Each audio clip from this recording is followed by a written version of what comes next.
What's up, you guys? It's Sarah at carnivore.yogi on Instagram. Thank you so much for coming on to my YouTube channel. Please hit subscribe while you're here. So today's video, I'm going to talk about my journey and my struggle with addiction. This is something I have dealt with for my entire life. I am 40 years old now, and it's been a very long journey to deal with addiction. If you've watched any of my videos in the past, you may have heard me say that I've lost 100 pounds 3 separate times in my life. And you would think, you know, an outsider looking in, like, you lose 100 pounds the first time, why do you have an urge or a need to like go back and do that again 2 more times, right? Didn't you learn the first time? And that really just leads me to talk about addiction. I did a full interview with Rob Siwas, who is the carb addiction doc. I will link that below this video. But that interview is really the first time that I opened up on camera to the depths that addiction has taken me to in my very own life. So I'm going to talk a little bit more in depth about that. Like I said, a lot of times we see like a before and an after picture, and we don't see all of the things that that person has gone through in between in order to get to that after. And by the way, I don't really consider myself at an after. I feel like I'm a work in progress, like I'm on a journey of healing, and it's going to be lifelong. I don't think that you're ever really done. And when you talk about addiction, I don't think that you're ever really like healed. I think that it's something that you continue to be aware of and manage in your daily life. So as a child, I was overweight. And I think a lot of that was that there was a lot of turbulence between my parents, and my mom kind of wanted to keep the 3 of us quiet. I'm the oldest of 3 girls. And so a lot of times we would get a milkshake before bed, or we would get candy, we'd get cookies. Like, there was not really a lot of stuff off limits to us. We just were able to get kind of what we wanted. Or if we cried hard enough, we could get it. And, you know, I want to say I'm not sitting here blaming my mom or my dad.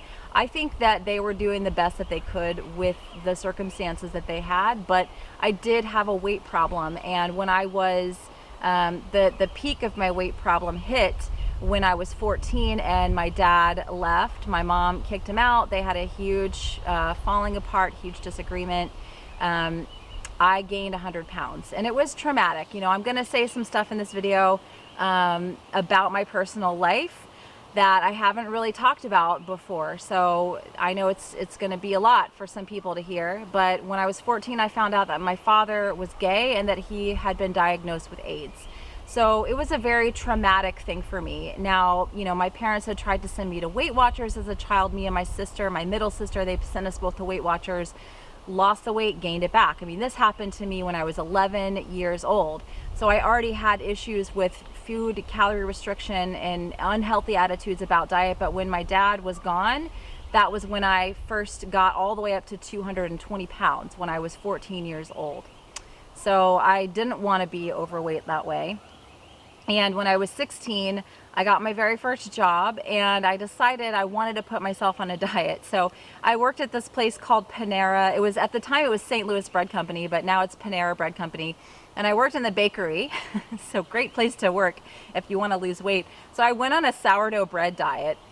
Seriously, I would just eat because sourdough bread's fat-free, and I grew up in the fat-free era. I'm 40, so some of you guys may have experienced this in the 90s. It was a fat-free craze. So we had the Snapwells cookies, and as long as it was fat-free, it was okay. So I would eat like just sourdough bread every single day when I'd get to work, and that was all I was eating. And I lost a bunch of weight. In my senior year, I looked really good. I was probably maybe a little thinner than I am now, probably like 15 pounds thinner than I am now, but I looked really good.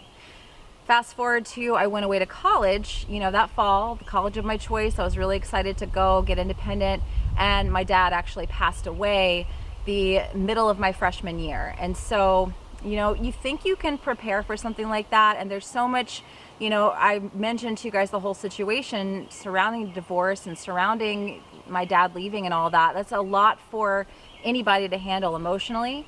He and I, we didn't have the greatest relationship after all this went down. I tried really hard to kind of mend things, but he was also a drug and alcohol addict. And when I would try to visit him, a lot of times he would be on a drinking bender or drug bender. And we didn't really tell my mom because we liked going to see him. We wanted to be around him. So we had kind of a messed up relationship towards the end. And when he passed away, I dropped out of college and I gained 100 pounds, like literally in like 3 months. I just sat in my house and ate food. It was insane, and I shut myself off from everyone. I went into one of the deepest depressions I've ever been in my entire life. Now, I'll back up a little bit. When I was 14 and everything happened, it was the first time that I was put on antidepressants. I was put on Zoloft and Ritalin, and I was given medication for sleeping. And now that I'm 40 and I've been on the carnivore diet for 16, almost 17 months, I've been off of all medication. So I do want to put that caveat in there. I started those medications at that very young age when I was going through a lot of trauma. And now I'm off of it all, but it has taken me a very long time and a lot of healing and a lot of work to get off those medications.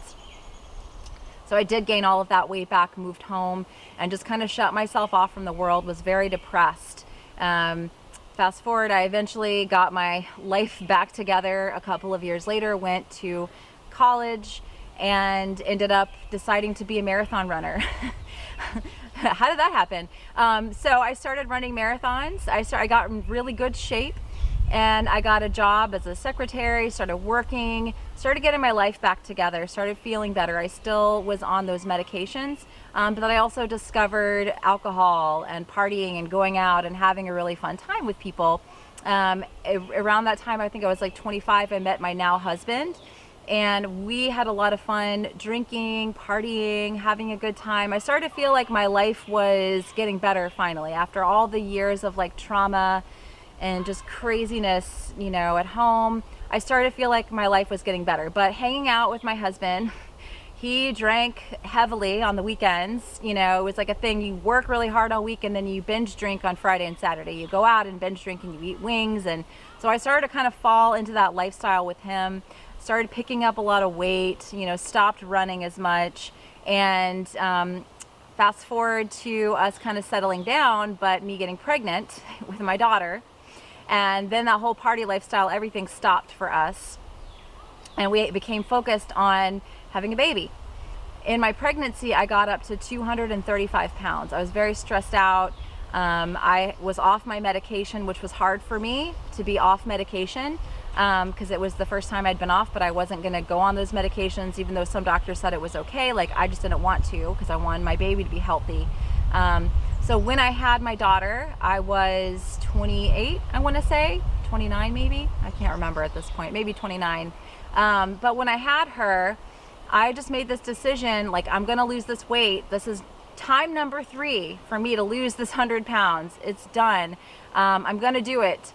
And I'm not going to gain it back. It was like a hard line for me. So I went with her in her little baby carrier. She was 6 weeks old, 2 Weight Watchers, and signed up same day, said, sign me up, I'm doing it.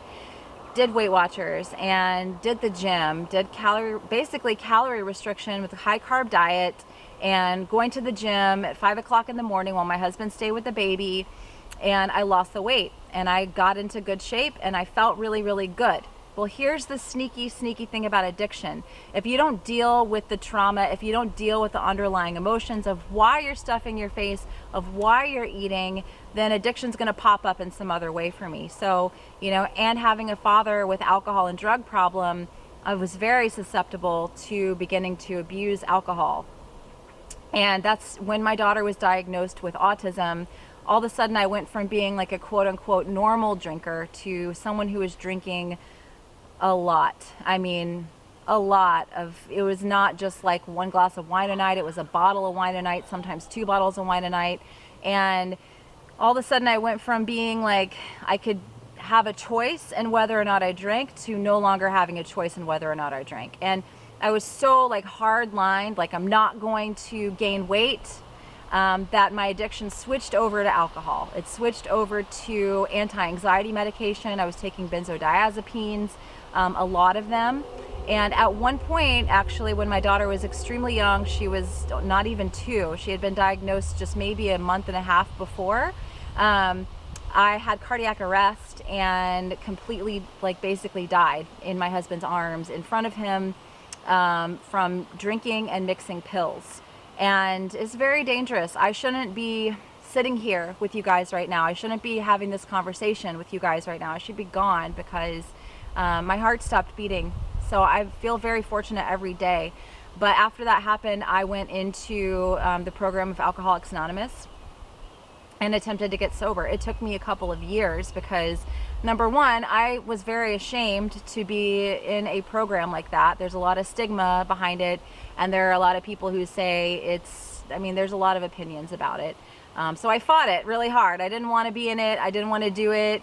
I relapsed a lot, and then I finally just had to surrender to it. And so I did finally surrender to it, and I, kept my weight off, and eventually I switched over to a vegan diet and pills, which I don't recommend. So even though I wasn't drinking, I was still on prescription medication. I was still taking a lot of pills. So that didn't work so well. Eventually, the combination of vegan dieting and pills broke my metabolism, completely broke my metabolism. I started gaining weight, couldn't lose it. Eventually, after 4 years without drinking, I decided that I had gone 4 years and I was fine, and I didn't need AA, I didn't need the program, I didn't need to do the steps, I didn't need my network, and I could just drink again. So I tried it again, and it was a very, very poor choice for me because everything picked right back up where it left off the 4 years previous in my drinking history. And I almost drank myself to death. It was a year that I was drinking, and then finally I decided to go back to AA. Here I am 3.5 years later, and I'm still sober, and I'm grateful every damn day that I don't have to take pills and I don't have to drink to deal with my emotions and to deal with my feelings, because that's what a lot of this is about. If you're overeating, and if you're over drinking, or if you're over pilling, it's not really a word, but if that's something that's happening for you, looking at and dealing with the underlying causes, the traumas that you've dealt with, the people that you're resentful at, that you feel have wronged you, and maybe the thinking and the feelings and the emotion underneath addiction. That's where I'm at right now. I've noticed and realized that if I don't manage that stuff, then I'm gonna either gain the weight again or I'm gonna drink again, and both of those to me feel like dying. To be in that larger body, some people are okay with it and they're fine with it, but it felt bad to me. I was tired all of the time. It was hard to find clothes. I was just very uncomfortable in a larger body. That's just me, and I don't have anything against people in large bodies or any prejudice or anything like that. It's just, for me, I just felt really bad. I just felt bad. So I don't want to go back to that. And the thing is, for me to go back to that would mean that I'm numbing out my feelings with food.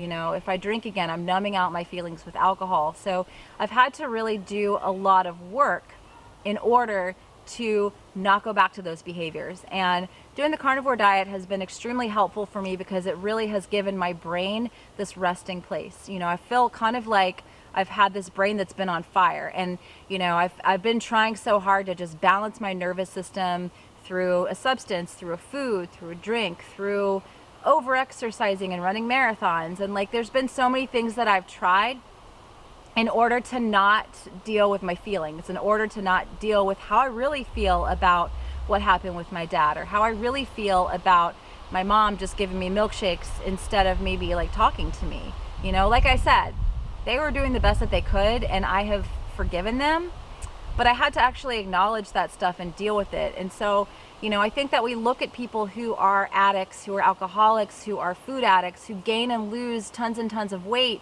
and we just throw a diet at it, and like I said, carnivore diet has been amazingly helpful for me. It's been the only way of eating that I've found that I'm not on this binge purge cycle, and that my blood sugar is not crazy like it was probably going into the high hundreds before when I was on carbs. It's not like that anymore. But it's something, like I said, that I have to continue to work with. I can't just go on the carnivore diet and not be an addict or an alcoholic anymore. Those are things that I go to recovery meetings. I'm honest. When I have a feeling, I don't always like to acknowledge it. Sometimes I want to run from it. I want to hide it.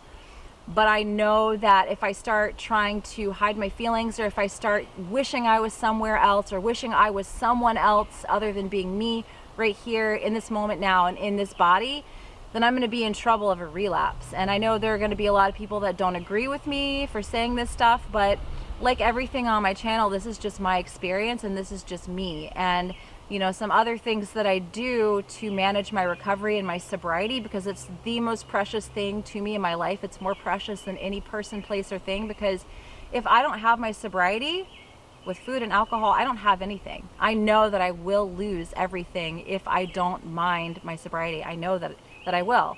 So I do a lot of things to keep myself, you know, sober. I go to recovery meetings regularly. Now that we're all quarantined at home, I can go to those on Zoom every day, twice a day if I want to.